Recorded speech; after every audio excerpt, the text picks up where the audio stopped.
Well, good evening. Good evening. Thank you very much for coming. Welcome to this debate being put on by the Christian Union here at Cambridge University. It's lovely to see you all here. I'm going to hand straight over to our chair for the evening, who is Sam Block. Sam is the co-director of debating at the Cambridge Union here. I'll also just introduce our speakers first of all. So on your left is Professor Gary Habermas from Liberty University, Virginia in the USA. And on your right is Dr. Ahmed from our very own philosophy faculty. So I'll hand over to Sam straight away. Many thanks. Okay, good evening, everyone, and many thanks for coming, and welcome to our debate today. The motion that we're going to be talking about this evening is "This House believes that Jesus rose bodily from the dead." The speakers have already been introduced, so it leaves to me just to run you briefly through the format for this evening. First of all, we're going to have 20 minutes lecture by the Speaker for the Opposition, then a 20-minute lecture by the Speaker for the Proposition. Following that, we'll have 25 minutes of discussion between the two speakers, and then an opportunity for you to ask questions. I'd like to call upon the Speaker for the Opposition, Dr. Ahmed, to open his case.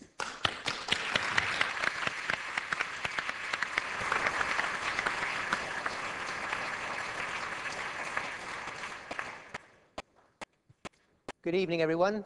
Thank you for coming. Can you all hear me? Yes? Okay. I do sometimes tend to start speaking quite quickly and quite quietly, especially at the points of my argument that are weakest. So if any of you notice that, then please shout out, obviously, especially those at the back. Okay, well, I should start by introducing myself and telling you what my views are. I am an atheist, and that means that I don't believe in God. I don't believe in resurrection, either bodily or spiritual. I don't believe in a special providence. I don't believe in a future state, and I don't believe in anything supernatural. Now, when people tell me that they're atheists, they sometimes say something like, "I'm a committed atheist," or "I'm a devout atheist." And maybe it's just meant as a slightly feeble joke, but I wouldn't describe myself as a committed or a devout atheist. That is to say, I don't regard atheism as a position I hold as a matter of faith, nor do I regard it as one that I particularly want to hold or would be willing to continue to hold if the evidence were actually against it. I would quite like to believe in a good God. I'd quite like to believe a number of supernatural claims, and I would particularly like to believe that I'll come back to life after my bodily death. The question is not, however, whether it would be a nice thing if it were true. The question is whether it is true. Now, the issue that we're debating tonight concerns bodily resurrection. And what this means, of course, is that Jesus came back from the dead, not just as a spirit, but as an actual physical body. It was, of course, a rather special physical body, because, as you will know, it was one that was able to pass through walls, as St. John says. And the way in which I'm going to pursue the question, in fact, a way in which I think it's mandatory to pursue the question, is simply on the basis of what empirical evidence there is for settling this issue. Is there sufficient evidence for us to believe that Jesus did rise bodily from the dead, or if there is no sufficient empirical evidence, then we should either suspend belief and remain in a state of doubt, or we should positively believe that the event didn't happen.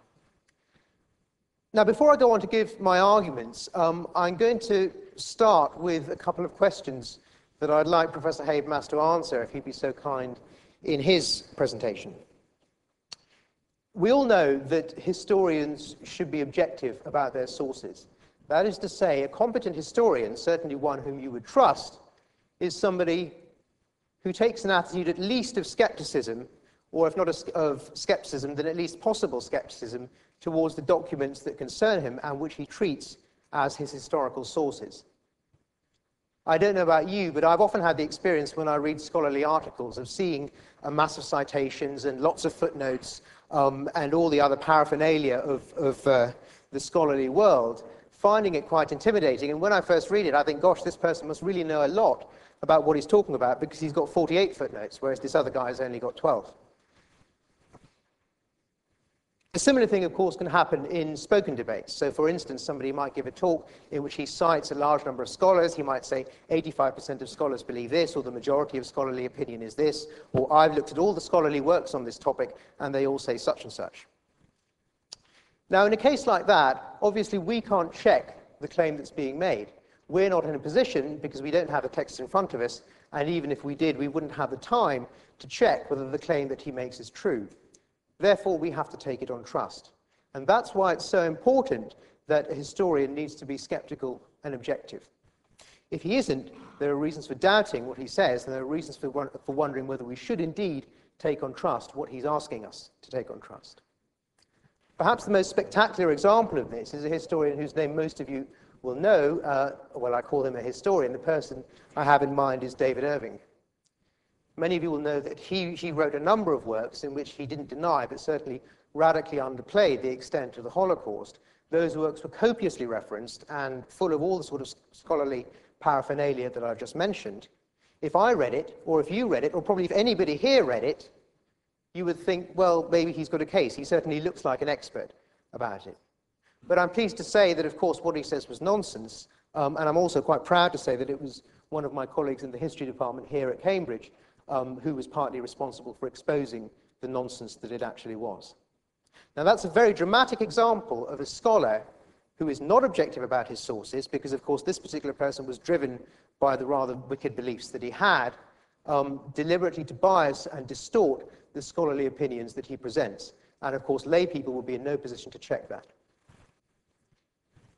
So now this gives rise to a couple of very simple questions for Gary. I'm sure he'll be able to answer them, and if he answers them in the way that I expect him to be able to, then this stumbling block is one that we can pass over very quickly. One question is whether he believes the Bible, the original Bible, is inerrant in all respects. If he thinks that everything in the Bible has to be true, I mean, for instance, the seven-day creation, the age of man extending to 1,000 years, the parting of the Red Sea, the statement in Mark that people who believe in Jesus will be able to drink poison without harm. If he believes all of those things and he doesn't doubt any of them, then we have to start wondering just how objective a historical scholar he really is. Now, of course, I'm sure that he is an objective historical scholar. I'm sure he does have some skepticism about some of the historical claims in the Bible, and I'd be grateful if he could tell us just one or two of those claims over which he has these doubts. I'm sure he'll be able to, and I'm not going to go back to the issue if he does. The last thing I'll say on this point is that you might say exactly the same about me. That is to say, you might say, well, look, here's this atheist, isn't he rather arrogant, coming along with all of these claims, and he's got his own atheistic worldview, and he's presenting it. How do we know he isn't going to be biased and distort the evidence? Well, the answer is, the arguments that I'm going to present, at least tonight, are ones that you can all check straight away. They're not based on the consensus of historical opinion, of scholarly opinion, and I only cite, at least in the arguments I'm giving now, I only cite a scholarly article once, and that's one you can very easily check.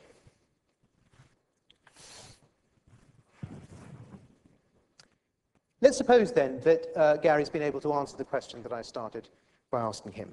And let's move on now to the question of the evidence for the resurrection. Now, I'm not going to be concerned particularly, at least not at this stage, with minute analysis of the historical data. I'm going to allow quite wide latitude for what historical data we admit. In fact, I'm going to admit quite a lot. I'm going to suppose, though in fact this isn't true, that we have a great deal of contemporary written testimony about the resurrection. I'm going to suppose, though this isn't true, that the testimony was written by people who were entirely unbiased, all of them, who were skeptical and highly educated, and I'm going to assume that we've got no other reasons for doubting what they say, other than the content of what they say. I claim that even then, we don't have a case for the resurrection that is worth a second look. Now, the first argument for this, I'm going to give three arguments for this claim. The first argument for this claim is the one that's listed as the first argument on your handout. And rather than go through it, I'm going to start by presenting an analogy in order to illustrate it. So let's imagine, in the first case, that you have a pitcher of water, say a bucket of water, and you have a thermometer with which to measure it. Or better, let's imagine not just that you have one, but that you have 4 or 5 thermometers with which to measure its temperature.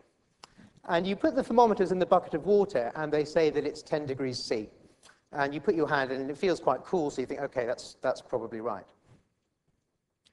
But now imagine that the thermometers say that the temperature was 30 degrees C.